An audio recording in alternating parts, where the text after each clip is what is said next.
Cermin arwah di loteng. Hari itu, hujan turun deras ketika Rina sampai di rumah peninggalan neneknya di sebuah desa sunyi bernama Kayuwangi. Rumah itu berdiri megah di atas tanah luas, dikelilingi pepohonan rimbun yang tak terawat. Atapnya berlumut, ket dinding mengelupas, dan jendela kayunya berderi tertiup angin. Meski begitu, ada sesuatu yang membuat Rina merasa seolah-olah rumah itu sedang menatapnya kembali. Setelah kematian neneknya, Sri, orang tua Rina memutuskan agar dia tinggal di rumah tersebut sementara menunggu proses warisan. Sebagai anak tunggal yang baru lulus SMA dan tengah menanti pengumuman kuliah, Rina menyanggupi. Malam pertamanya di rumah itu terasa ganjil. Rumah itu senyap, terlalu senyap. Tak ada suara jangkrik, tak ada angin. Namun ketika malam turun, suara ketukan pelan terdengar dari atas langit-langit kamar. Rina menatap langit-langit itu dengan dahi berkerut. Tok! Tok! Tok! Langkah-langkah seperti kaki telanjang berlari pelan. Loteng. Suara itu berasal dari loteng. Keesokan harinya, saat membersihkan rumah, Rina menemukan sebuah kunci kecil berkarat di dalam laci tua di ruang kerja nenek. Di samping kunci itu, terdapat sobekan halaman buku harian yang tertulis dengan tulisan tangan miring. Jangan buka loteng. Cermin itu bukan untuk dilihat. Kalau dia tahu kamu melihatnya, dia takkan melepaskanmu. Rina menggenggam kunci itu. Jantungnya berdetak lebih cepat. Apa maksud neneknya? Hari-hari berikutnya suara dari loteng semakin sering terdengar. Kadang seperti benda jatuh, kadang seperti suara cekikikan pelan. Rina mencoba mengabaikannya, hingga suatu malam ia bermimpi aneh. Dalam mimpi itu, ia berada di sebuah ruangan penuh cermin. Ia berjalan di antara pantulan dirinya sendiri. Namun, satu cermin menunjukkan sesuatu yang berbeda, sosok dirinya yang tersenyum jahat. Mata Rina di dalam cermin tampak hitam legam, dan mulutnya berkata, "Kamu datang juga akhirnya."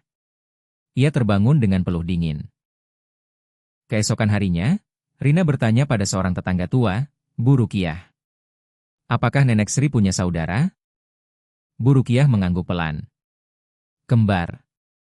Namanya Rani. Tapi, dia hilang waktu masih remaja. Ada yang bilang dia sakit jiwa, ada yang bilang dia kerasukan. Habis itu, tak pernah terdengar lagi kabarnya. Kenapa tak ada yang cerita soal itu? Karena semua takut. Rani dulu suka main pemanggilan arwah. Ada yang bilang jiwanya terjebak. Rina kembali ke rumah dengan jantung berdebar.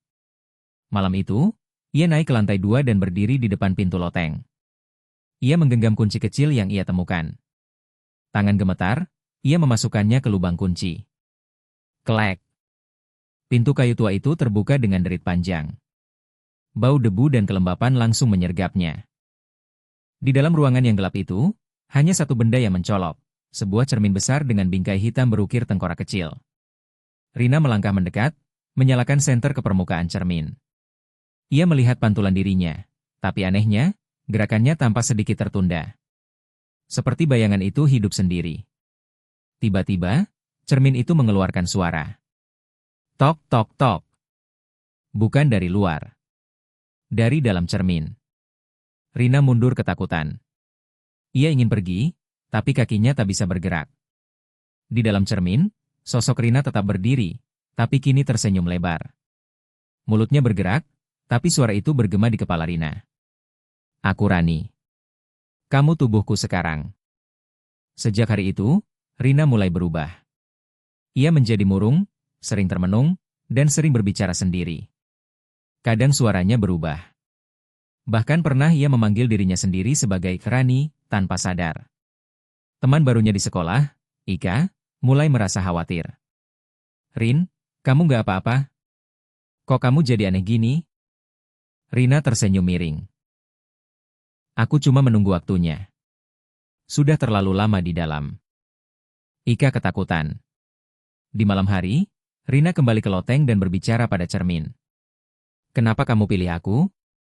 Karena kamu darah dari garis yang sama. Hanya tubuhmu yang bisa kubalut. Apa yang kamu inginkan? Aku ingin kembali hidup. Aku ingin dunia tahu, aku bukan gila. Aku hanya kuat. Lebih kuat dari semua orang. Rina merasa kesadarannya makin sering hilang. Ia mulai mengalami kilas balik aneh, masa lalu yang bukan miliknya, ruangan penuh darah, suara jeritan, ritual kuno pemanggilan arwah. Semua itu adalah ingatan. Rani. Dalam keputusasaan, Rina mencari kembali buku harian neneknya. Di bagian terakhir, ia menemukan petunjuk. Satu-satunya cara menutup cermin itu adalah dari dalam. Jika kau bisa menantangnya di dunianya, maka kamu bisa menaklukkannya. Tapi jika kamu kalah, kamu takkan kembali. Malam itu, Rina naik ke loteng dengan sebotol air suci dan doa yang diajarkan oleh Bu Rukiah. Ia berdiri di depan cermin. Kalau kau mau tubuhku, ambil sekarang. Tapi aku akan bertarung. Cermin itu bergetar. Cahaya menyilaukan meledak, dan Rina tersedot masuk ke dalamnya. Ia terbangun di ruangan yang sama dalam mimpinya, ruang penuh cermin. Tapi kini semua pantulan menunjukkan dirinya sebagai Rani. Satu persatu, pantulan itu menyerangnya. Ia berlari, menghindar, melawan. Dalam kepanikannya, ia memanggil nama ibunya.